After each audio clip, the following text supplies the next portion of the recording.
কোনো কথা বলবি না আরাম যদি বাদ দে। কালী পটকা 23rd of January, Bangla Z5. Download, subscribe, and click on Kali Podcast.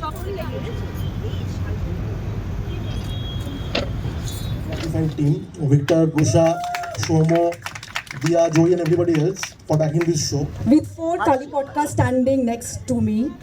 Shima, Minoti, Rinku are Rani. This is one of the first ones to start, with which Kali পটকা বাংলায় মনে হচ্ছে এরকম প্রথম একটা সিরিজ হতে চলেছে এবং সেখানে চারজন নারীর গল্প বাংলার দর্শকরা এবার দেখতে পাবে। যদি বলো কালী পটকা। নারীর পাওয়ার থাকবে সবার, এটা আমাদের ট্যাগলাইন। এটা একটা সার্ভাইভাল স্টোরি। প্রতিনিয়ত মহিলাদের নানান রকম পরিস্থিতির মধ্যে দিয়ে যেতে হয়। সেখানে ডোমেস্টিক অ্যাবিউজ আছে, সিঙ্গল মাদার আছে, এমনও অনেক ফাইন্যান্সিয়াল ইস্যুস আছে। অনেক মহিলারা আছে যারা ঘরে বাইরে দু জায়গায় কাজ করে সংসার চালায়।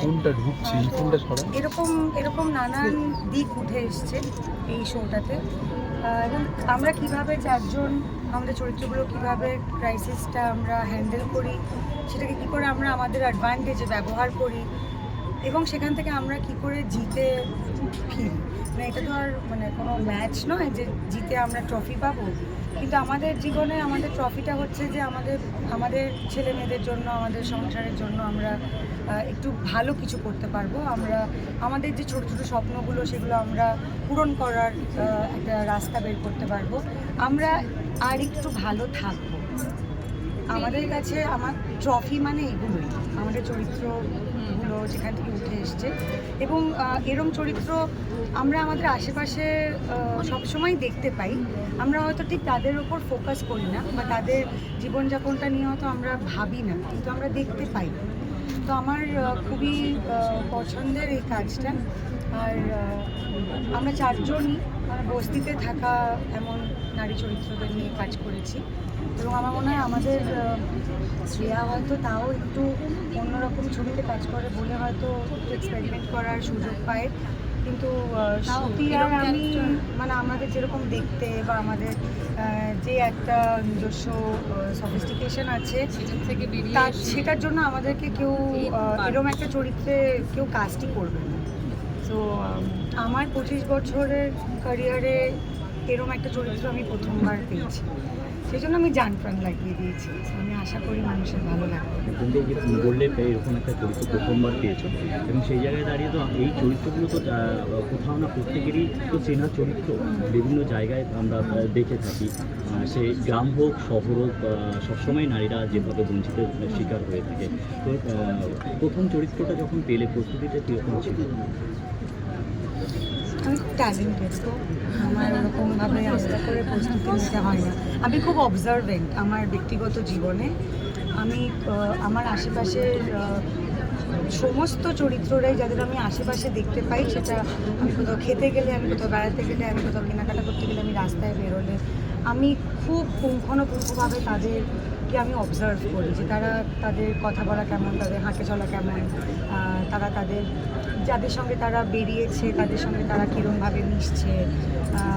আমি যেখানে জামা কাপড় কিনতে যাই, হয়তো গড়িয়াহাটে অনেক ছোটো ছোটো দোকানে, তাদের সাথে আমি অনেক বসে আড্ডা মারি, যাতে বিভিন্ন স্তরের বিভিন্ন মানুষের জীবনযাপন বা তাদের সংস্পর্শে এসে আমি যাতে একটু শিখতে পারি যে এরকম একটা চরিত্র পেলে আমি কি করে সেটা ব্যবহার করতে পারবো। সো এটা আমার একটা ডেলি কাজের মধ্যে পড়ে। যখন চরিত্র এলো তখন গিয়ে অভিনয় করে দিলাম, সেটার জন্য প্রস্তুতিটা আমাকে 365 days 24/7 নিতে থাকতে হয়। সেই জন্যই হয়তো আমি একটু ভালো কাজ করতে পারি। আর সব থেকে তোমাদের ক্ষেত্রে প্রথমবার র্যাপ যেটা তুমি তখন আমাকে বলছিলে, সব প্রশ্ন আমাকে কেন করছো? তোমাদের চারজনের বলো, প্রশ্ন শেষ করো। যেটা মঞ্চে বলছিলে যে তুমি র্যাপ খুব একটা বেশি পছন্দ করো না, কিন্তু এখানে তোমাকে গাইতে হয়েছে এবং তুমি সেটা একদম খুব ভালোভাবে গিয়েছো। থ্যাংক ইউ বললাম, আমি জন্য থ্যাংক ইউ বললাম। ভালো লাগলো, তোমাদের ভালো লাগলো এটা শুনে। সত্যি তুমি তো আমাদেরকে দিয়ে গাইয়ে নিয়েছে। আর আমরাও গাইতে পেরেছি, ভালো লেগেছে, মজা হয়েছে। তো তোমার যদি শুনে ভালো লাগে তুমি বলো তোমার কেমন লাগলো। দুর্দান্ত বাহ, এই যে আমার দিকে তাকালে এটাই আমার, হ্যাঁ এটাই তোর উইন, এটা তোর উইন সে আজ তোর দিকে তাকালো because they see you can dance. Right right, হ্যাঁ নাচানোর জন্য ওরা খুবই কষ্ট করেছে, তো যা বলেছে তাই করেছে, সবার চোখে জল এনে দিয়েছে। কিসের ব্যাপারে দেখো, হ্যাঁ আমি আগেও বললাম এটা আমার বাংলার ফার্স্ট কাজ। এর আগে আমি হিন্দিতে 8-10 বছর ধরে কাজ করছি, আমি সাউথে কাজ করেছি, এটা আমার জন্য একটা নতুন ইন্ডাস্ট্রি। আর সত্যি বলতে যখনই তুমি কিছু নতুন ফার্স্ট টাইম স্টার্ট করো, you always have this preconceive notion যে এরকম হবে। আমার এত এক্সপিরিয়েন্সেও মানে আমি অনেকজন ফেমাস অ্যাক্টরের সাথে কাজ করেছি, একটা এয়ার থাকে ওটা। আমি আগে বলেছি মানে I do not feel that at all. আমরা মনে হয় 4 জন আজকেই দেখা করেছি, আজকেই বন্ধুত্ব হয়ে গেছে, আজকেই মানে সিস্টারহুড হয়ে গেছে। তো মনে হলো না যে কোনো কাজ করলাম, কোনো হেভি কিছু হলো, খালি খুবই মানে আমার মানে মনে হচ্ছে যে I just found 3 older sisters out of this. মানে কাজ তো হলোই হলো, ওটা তো আমাদের যত করার ছিল সব মন প্রাণ দিয়ে আমরা করে দিয়েছি, এবার এটা আপনাদের উপর। কিন্তু what I gain from this is আমার একটা নতুন জায়গায় কাজ হলো, আমার ফাইনালি আমি আমার ভাষায় একটা কাজ করতে পারলাম, ওটাও খুব ভালো লাগলো। আর I also found this 3 people who I will keep for the rest of my life. শ্রুতিদি তোমার কাছে আসছে। কাঁদো একটু কাঁদো না রে, finally got out of character. সবসময় সিনিয়র কেন বলো বাবা, আমি ভীষণ ছোট। স্বস্তিকা দি আমার one of my favourite actresses. I had a crush on her forever. মানে আমি স্বস্তিকার ছবি দেখি কি করে সেজেছে, কি মেকআপ করেছে, কি জামা পরেছে, ভেরি হট। তো স্বস্তিকাদির সঙ্গে কাজ করার সুযোগ পেয়ে আমি খুবই আনন্দ পেয়েছি। This is one of the primary reasons to say yes to the project, যে আমি স্বস্তিকাদির সঙ্গে কাজ করতে পারবো। শ্রেয়ার সঙ্গে কাজ করার আমার প্রচুর অনেক দিনের ইচ্ছা। আমি কোলামকুচি থেকে ভেবেছিলাম এই মেয়েটার সঙ্গে আমি একদিন কাজ করবো। তো আমার তো দুটো স্বপ্ন এটাতে পূরণ হয়ে গেল।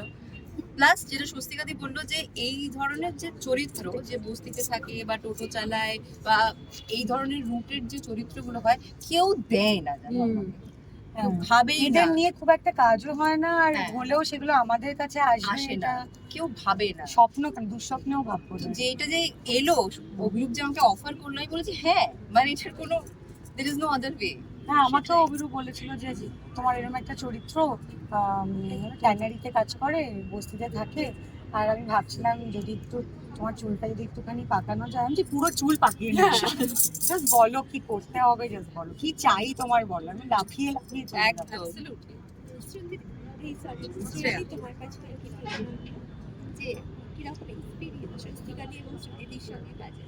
আরে স্বস্তিকাদির সাথে কবে থেকে কাজ করার প্ল্যান করছি, আর কতদিন হবে। আমিও করেছি, আমি অনেক সবসময় বলেছি যে আচ্ছা এরকম একটা চরিত্র শ্রেয়া বলি যে একজন আসলে অভিনেত্রী নিচ্ছে না কেন, ওই করেছে আমি কাজ করতে চাই।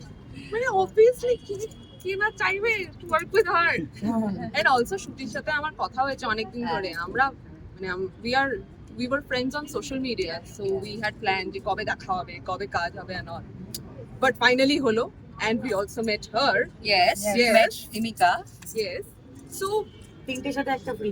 হ্যাঁ মানে দারুণ বন্ধুত্ব হয়েছে। ভাবতে পারো মানে ওটা পুরো Casual আমার মনে হয় ওটা হয়ে পুরো গেছে ব্যাপারটা ওটা হচ্ছে তাই। ওটা অন স্ক্রিন ওটা ফুটে উঠেছে, ওটা একদমই। ক্যামেরায় ধরা পড়েছে। এই যে আর আমাদের এই বন্ডিংটা এত মজবুত হয়ে গেছে যে সিনগুলো পুরো মাখনের মতো। মানে এই যে বলছিলাম কি প্রিপারেশন করতে হয়েছে, প্রিপারেশন খুব একটা অতটা করতে হয়নি, বিকজ বন্ডিংটা ভালো যেহেতু হয়ে গেছে আমরা আর আমরা করতে পেরেছি। যেহেতু শুটিং এর আগে সবাই বিভিন্ন জায়গায় ছিলাম। হ্যাঁ, ও পুরুলিয়ায় পুরুলিয়ায় ছিল, আমি বম্বেতে ছিলাম, ও দিল্লিতে ছিল, আমি কলকাতায় শ্রেয়া ছিলাম। কলকাতায় ছিল। তো আমরা ওই গুগল মিটে সবাই একসঙ্গে বসে স্ক্রিপ্ট রিডিং, আলোচনা ওইগুলো করে আমাদের বেশ একটা জোনটা ভালো হয়ে গেছে, ভালো হয়ে গেছে, we got into the zone. Yeah. ওই কয়েকটা বন্ধুদের গ্রুপ হয় না যে 4 জন কমপ্লিটলি আলাদা কাজও করে, হয়তো আলাদা একদম। ওই যাই হোক না কেন, কিন্তু অদ্ভুত সিঙ্ক, কোথায় গিয়ে সিঙ্ক সেইটা তো ধরা পড়েছে কালি। মানে নর্মালি হ্যাঁ, if you see that 4 women আর একসাথে, you always have this thing কি আচ্ছা কিছু একটা একটু ভেতরে ফ্রিকশন তো হতে পারে, একবারও একটা সেকেন্ডের জন্য কোথাও এরকম মনে হয়নি যে এরকম করলে তুমি আমার সাথে, মানে একবারও মানে it just felt like কিরকম করে? এরকম করলে তুমি আমার সাথে, তুমি ওখানে আমাকে যেতে দিলে না। ও শিট। একবারও মনে হয়নি, সবসময় কোটা এই তো বলো না কিরকম ভাবে করবো, মানে আমরা একসাথে একজন আমাদের এত হেল্প করেছি যে তুই মানে স্পেশাল আমাদের ফোকাসটা ছিল যাতে আমরা সিনটা ভালো করে, হ্যাঁ, সিনটা টেকনিক শিখেছি। ও আরে ও খানা কিছু টেকনিক করলো, ও আচ্ছা এই সিনটা এটা ভাল লাগছে। করে ফেললো, হ্যাঁ। ও আমার একটু কম হয়ে গেল, না, এই মানসিকতাটাই আমাদের একদম ছিল না কারোর প্রতি। শ্রীদিদি টোটো চালানোটা কদিনে শিখে? আমি না যখন এই টোটো চালানোটা শিখেছি তখন আমি একটা অন্য প্রজেক্টে ক্রিয়েটিভ প্রোডাকশন করছিলাম। সারাটা দিন শুট করে রাত্রি 2টোর সময় আমি বাড়ি এসে বাড়ির সামনে খালি রাস্তাতে টোটো চালাতাম। আই থিঙ্ক 4 বা 5 দিন লেগেছে পুরোপুরি শিখতে। টোটো নিয়ে 2বার পড়ে গেছি। আমাদের মাঝি আমার সঙ্গে পড়ে গেছে টোটো নিয়ে। হ্যাঁ, এবার দেখো ওদেরকে বসিয়ে আমি টোটো চালাতে পেরেছি। তো এদের রিভিউ দাও। আমরা এখনো জীবিত আছি। I think that is all the fact that you need the chicken না, যে ড্রাই। টোটো চালক ছিলেন আমি তার টোটোতেও বসেছি, আর যখন শ্রুতি টোটো চালক হলেন আমি তার টোটোতেও বসেছি। I did not find any difference, very smooth. I am টোটোওয়ালি।